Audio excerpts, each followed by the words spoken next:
And they look at you. Just look at me. I know it's a bit difficult, but yeah. I can admire your moustache. Does it look nice on me? Definitely. Great. Thank you so much. Okay.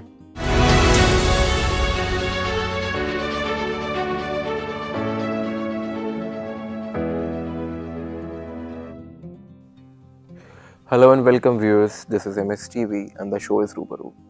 My name is Vardhan Singh, and as we have promised in the very starting of this particular show that we will look forward to have with us the personalities from all across the globe, those who have done tremendous work in the field, with the idea that after placing their entire life or their work they have done till now in front of you, you might be able to get something out of it which might be constructive or which you might understand at a certain level which can be beneficial for you.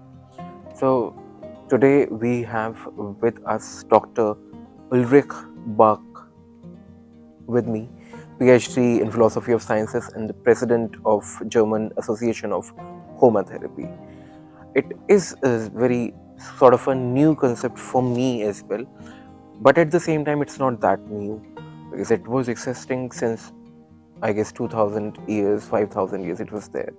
But today we need it more than like any of the time frame or any of the time validity we have ever. We have a doctor with us, and let's go and try and understand the work he has done till now and what exactly he is up to. Hello and welcome. Hello. Good afternoon. Good afternoon. Very nice meeting you, Vardhan. And you're totally right. Now these methods are more important than ever. By the way, they don't go back only 2,000 or 3,000 years. They're much, much, much older, as old as the Vedas. As old as Vedas, And right? the Vedas are as old as mankind. So it's since long time. Long time. Much older than archaeology can find any artifacts. But now let us concentrate on the present situation.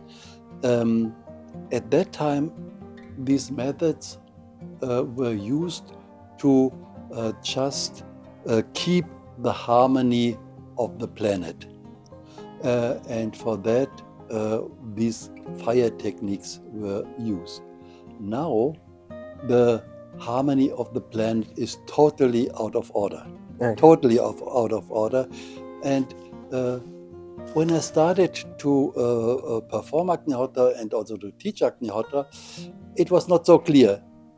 In every talk, I had to first tell people, okay, there are this problem with the air pollution, with the water pollution, soil pollution. Now, I don't have to say anything because everybody knows. You open the newspaper and you know everything. What are the problems. You live in Delhi, oh my God, you go out on the street and you just take one breath and you see what is the air pollution. And every year it is getting worse. It is really a big problem. Right. So now, what can we do? And we concentrate especially on what every single person can do. Because, of course, we can wait till politicians do something like stop the stubble burning in Haryana, which is definitely necessary, but we can't do much to stop it. Yeah, Right. That's not in our hands. What is in our hands is to perform this simple Agnihottra, which has a tremendous effect.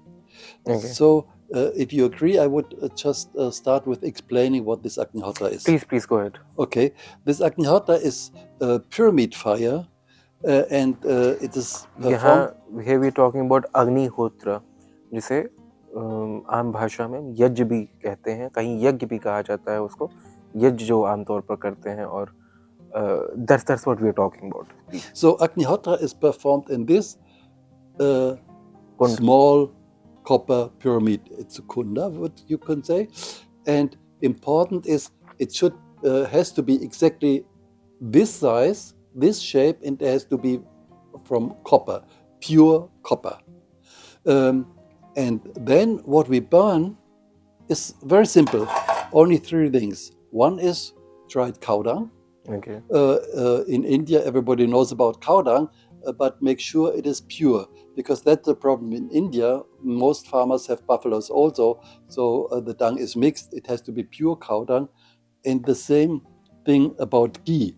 Ghee. Here, everybody knows ghee, but getting pure cow's ghee is difficult. Okay. Because what you get on the market, only the label says pure. What is inside is not pure.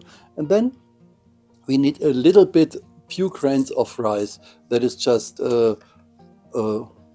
less polished rice. Maybe you can see it like that. And Can I see that? yeah, sure. Okay. Less polished. Less polished and, if possible, organic.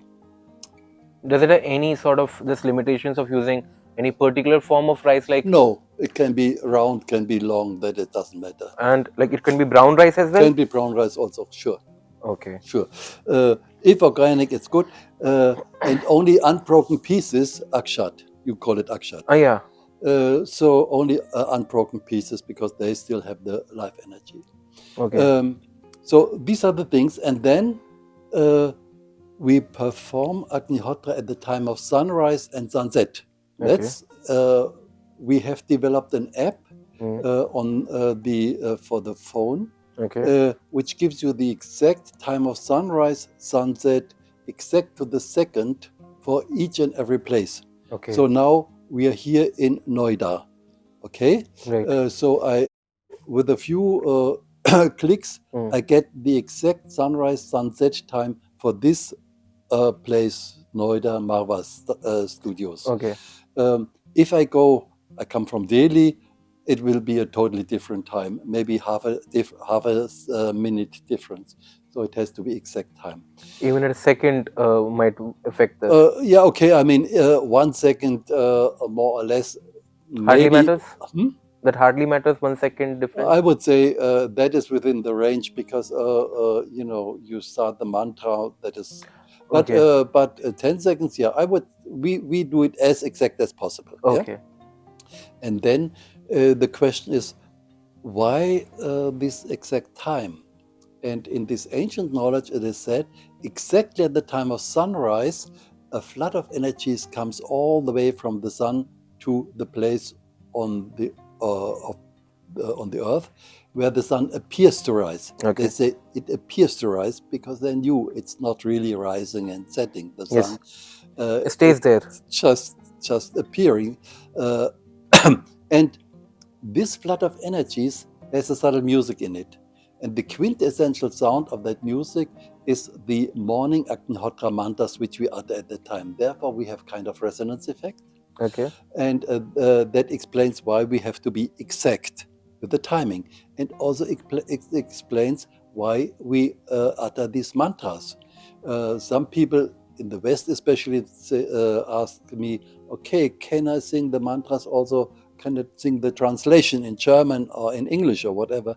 No, it does not work, because it is all about sound, vibration, and resonance. So it has to be done exact. Okay, as I mentioned the mantras already, 2 simple mantras in the morning, 2 simple mantras in the evening. In the morning, it's Suryaya Swaha, Suryaya Idam Namama, Prajapataye Swaha, Prajapataye Idam Namama. So that's it. And we only repeat these mantras once. Only one person is doing the offering. And the offering is after Swaha, we take the rice, put some ghee in it, mix it, and then we make 2 portions. And then after the first mantra, after Swaha, we add the first portion. And then after the second mantra, the second portion. So in the evening, it's Agnaye Swaha, Agnaye Idam Namama, Prajapataye Swaha, Prajapataye Idam Namama. So at the time of sunrise, sunset, there should already be a nice flame, so that the rice falls into the flame and will be burned immediately. So we start the process some minutes before the exact time. Right. And then it is good to sit next to the Agnihotra pyramid at least as long as the flame is there and look into the flame. That gives you some relief. And this is the first effect what people experience, that their mind becomes clearer, stress is reduced, and that's very important because nowadays, in our time, everybody has quite some stress. Right. And these modern technologies add to that because you do one thing and then your mobile makes some sound, it means some message, and you have to You're distracted. Yeah. So that means things are more efficient, but also more stressful. Right. So reducing stress is an important point. And then many people say, okay, that all sounds good, but it would cost 10 minutes in the morning, 10 minutes in the evening. I do not have that time. Right. I don't even have time to breathe. And to these people, I can only say, okay, try it. And if you do it, if you perform Agnihotra, your mind gets clearer, you will be more organized, you will waste less time, because often people are running to and fro, and in this way also losing a lot of time. And then you become more centered, more focused, and you will gain time instead of losing time. So that is really an important point. I have a few questions, Dr. Ulrich, about this. The very first thing is that certain conditions that we have with it.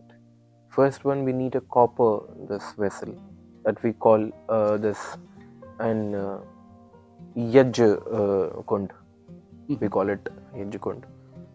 Other than that, why do we specifically need that cow dung only? Then again, that ghee made out of cow milk. What are these specifications? Why are these actually there? I just need to understand that. Okay, cow dung and ghee both are medicinal substances, Okay. which in Ayurveda they are largely used.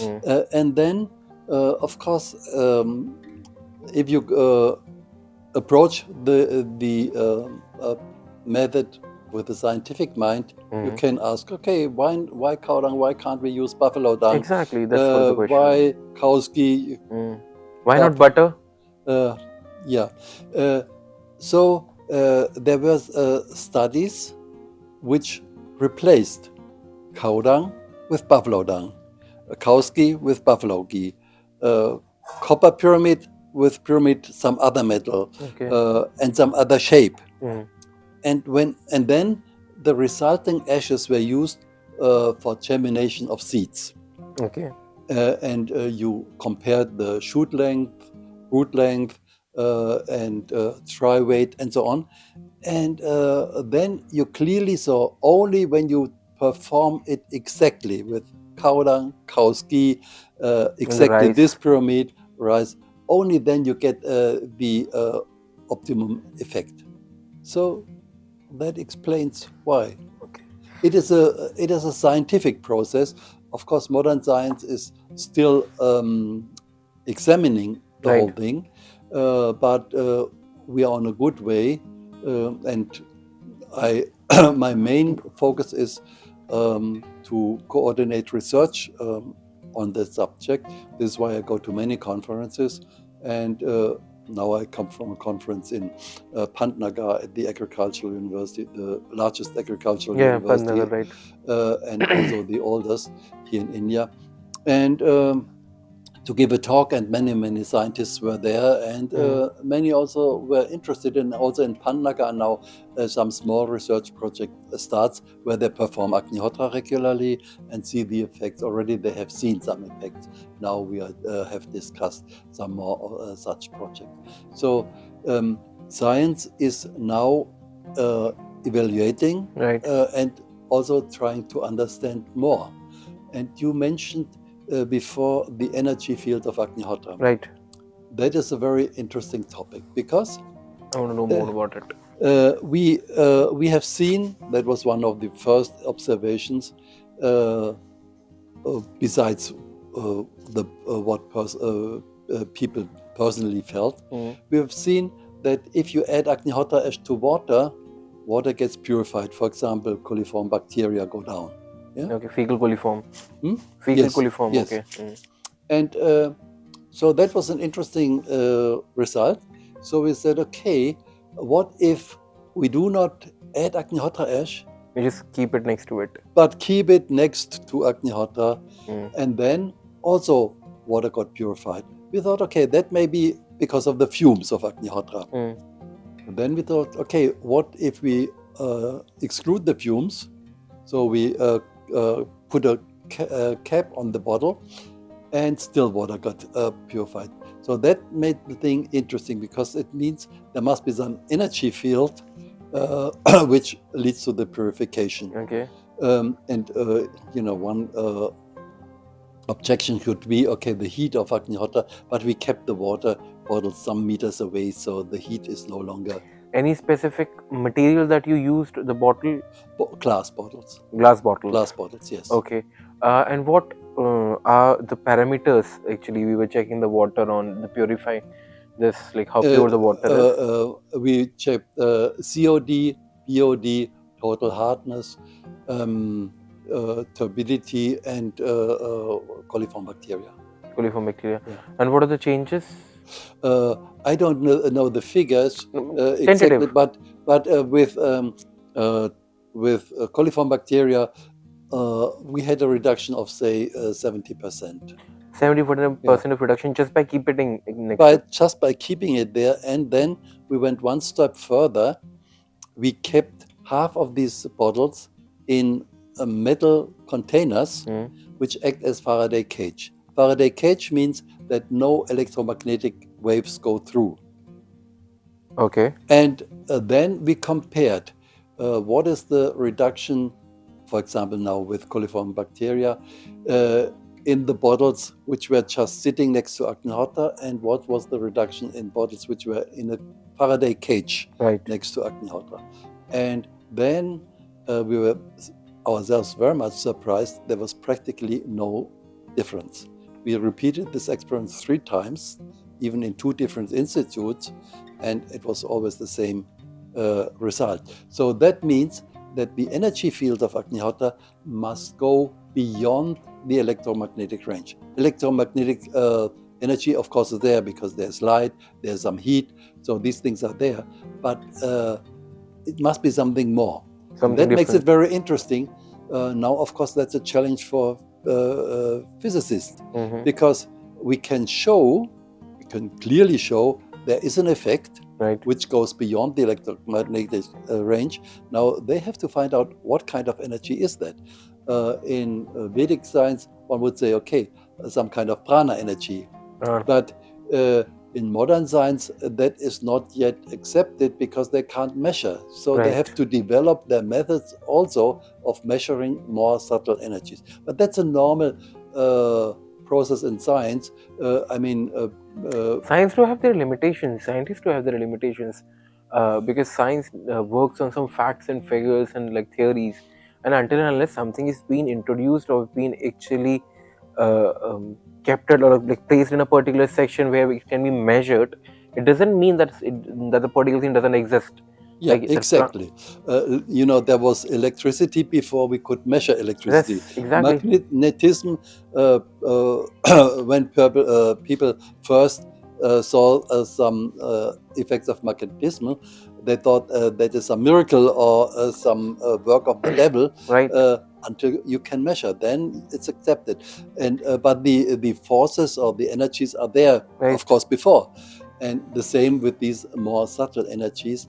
And only thing is, the science has to be open and make some step further. That's all. Some scientists are a little bit lazy, and so they think, okay, I only look at that which I already understand. But then not much progress is there. Progress comes when you go into the new areas of some phenomena which can't be explained yet, and then look into that. That will be interesting. Yeah.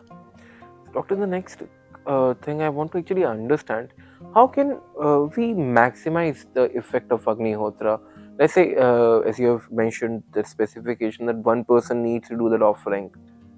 So, is there any other way with which you can maximize this whole effect, that it can actually affect an area, a locality, a community, or like, is there any way to that, or does it work this way? There are two aspects. One is, if you want it for your personal benefit, best is you perform it yourself. And as the person who actually performs Agnihotra gets more benefits than the person who's just sitting next to it, we often have more Agnihotra fires together. So 5 persons and everybody has his or her own Agnihotra pyramid. That is one way. Then there are some more subtle things. For example, if you take shower before Agnihotra, it helps to increase the effect. Not always possible, but if you can, it is better. Similar to if you do yoga, also it is better. And then that's one aspect for you personally. Also, if you sit there, and at least wait as long as the flame is there, and then if you meditate, or at least try not to plan the rest of your day, but try to be calm. That helps. And so that's the aspect for our personal life. Then for an area, yes, we have developed a method in farming where with one Agnihotra and some configuration of 10 pyramids, which are in a certain pattern, north, south, east, west, and some separate, we can work on an area of 200 acres, 80 hectares. So that is for farming very interesting. Of course, in India, many farmers, they are small or marginal farmers. So what we suggest to them is that they join hands and more farmers together start this system. We call it resonance system. So the work is less and the costs are less.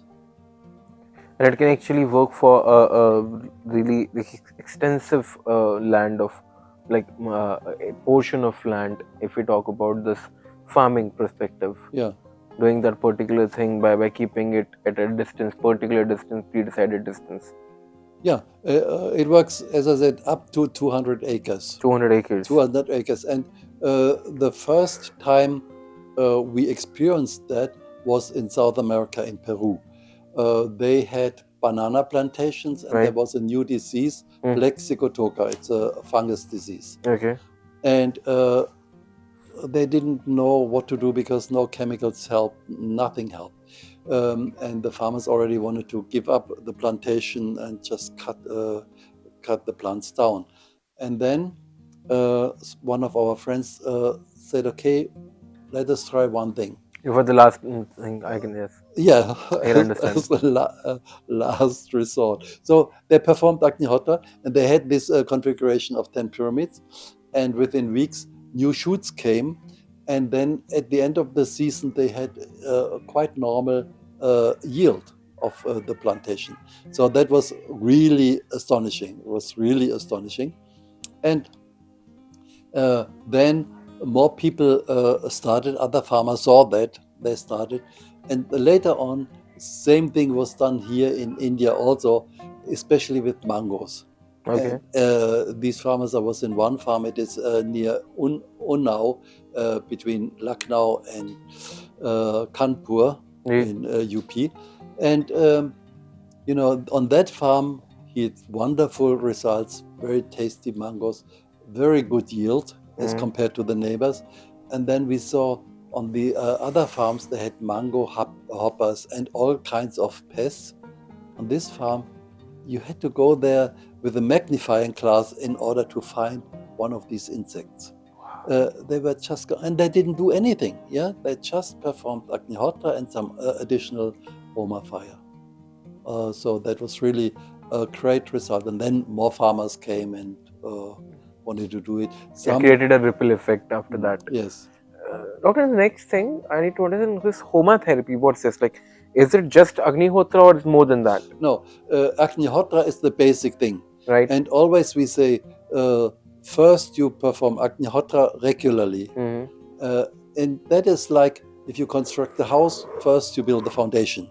And with the Homa therapy, Agnihotra is the foundation. Right. Agnihotra has to be done regularly. And then on top of it, you can do more.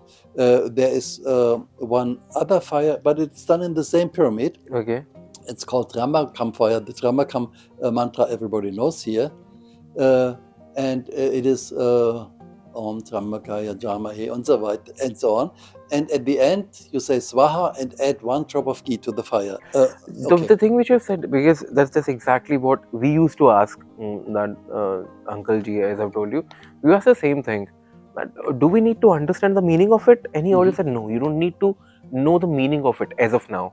But at some point of time, you might need that because then you'll be able to actually pronounce it in the right way. Right now, what you're doing, it's about that sound, the resonation. If it is happening, the work's done. So the question I was asking was about Homa therapy. That, is it just Agnihotra or okay, yeah. So as I said, Agnihotra is the basic tool of Homa therapy. That is like if you build a house, first is foundation. Right. And so Agnihotra is the foundation of Homa therapy. And then you can do more. One thing is the Triambakam Yajna. Mahamrityunjay mantra. Yeah. You utter this mantra. At the end, you add Swaha and then 1 drop of ghee to the fire. And then the same mantra, 1 drop. And this you can do for hours. There's one place in Maharashtra where they continue this fire since 22 years without interruption for 24 hours every day and every day of the week for 22 years. So that's a big thing. And that, of course, has a big impact on the whole area, and I would say even much more. So that is the second thing, which especially in farming, we add to Agnihotra. Then part of Homa therapy is also the use of the ash. Agnihotra ash can be used as medicine for humans. For example, if you have some skin problem, you just apply a little bit of ash. If you have an open wound, it bleeds, you can put some ash. You sieve it first so that no little stones or nothing is there. It's just a powder. You can put this powder on a bleeding wound, and the wound will heal faster without scars. And have you ever discussed this thing with a doctor while you're actually talking about this? Yeah. Doctor is like of medical sciences, like putting ash on. Yeah. What was their reaction after that? Most of them were not interested in that. They don't believe it. There was one interesting incident that was already 40 years ago. I was in Poland. I told these people this method, and they applied it. And then one of these ladies, she had burnt her hand. Okay. And her daughter was a medical doctor who worked in Belgium abroad, so she was very much convinced of her kind of allopathic medicine. So our friend said, okay, now let's do one thing. I apply Agnihotra with some ghee on one part, and you apply whatever ointment on the other part. And then after some days, the daughter had to admit this Agnihotra works better. Yeah. Sometimes it's actually the way we have discussed, no, that science do have some limitations, but on the basis of those limitations of science, that could be medical or any science, we cannot deny the fact that there are energies that they do exist in the universe which have been like unnoticed till now, and we need to work to understand the power of those energies. Those are actually around. Yes. Thank you so much, Doctor, for coming and talking to us and telling us entire ritual and each and everything. And at the same time, what I actually understood after listening to the whole thing is that one who needs to attain something good, positive in his or her life can actually do Agnihotra, irrespective of the place, irrespective of like any belief or anything. this is just a way of, like the way we meditate, like the way we eat when we are like starving, when we're starving for positivity, for something good, we can do this Agnihotra. Yeah, and that is the beauty of Agnihotra. Everybody can easily perform Agnihotra, him, herself, and gets the benefit personally first, but also at the same time, without additional effort, it helps to create positive energy around him. Right. We have heard stories where somebody starts Agnihotra in his flat, and the neighboring flat, where there were lots of problems, suddenly, people heard stopped quarreling so much, and Things took a turn and they become yeah, good. it goes through the walls. Yeah, It goes through the walls. so it has a positive impact on a larger area, and this is exactly what we now know and need now. Of course, everybody wants to reduce his own stress first. That's a basic thing, but then also you do that, and it has an effect on a larger area. And if more and more people are doing it, then there's a good chance that this planet will again become a nice place to live. To live, to breathe, to do. Okay. Right. Thank you so much, Dr. Ulrich, for giving us the time, and it's more of my pleasure to actually have a conversation with you. Thank you so much. Okay. Thank you also. Right. So, guys, as I've told you in the very starting, that we are going to talk about a few things that Sir have done. And after knowing about this Agnihotra and each and everything related to it, you can go out and do some research work as well about this. Before doing something, I believe that you should have the right clarity about it, instead of actually just doing it from the perspective of like, okay. But this is something you can just try and do at your place, and after that, when you will actually realize or feel the difference that you're getting after doing this, then I think you can opt it, and as well as the same time you can ask other people out there to do the same. Thank you so much for giving us the time, sitting out there and watching the whole talk show that we do. Thank you so much. Keep watching MSTV.